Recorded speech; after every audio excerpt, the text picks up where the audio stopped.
Hi guys! Today we're learning how to delete Google Drive files. First, unlock your phone and open the Google Drive app. Once the app opens, locate the file you want to remove from your drive. Now press and hold the file for a few seconds until it becomes selected.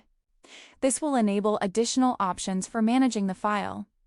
After selecting the file, tap the three-dot menu in the top right corner.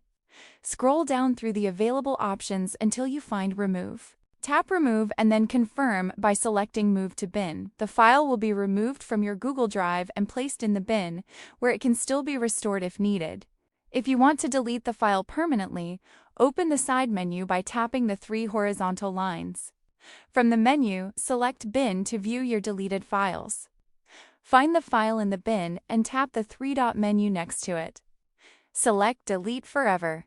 Then confirm by tapping Delete Forever again to permanently remove the file from your Google Drive. And that's how you can delete Google Drive files, or permanently remove them from the bin. If this video helped you, make sure to subscribe and comment below for more simple tutorials.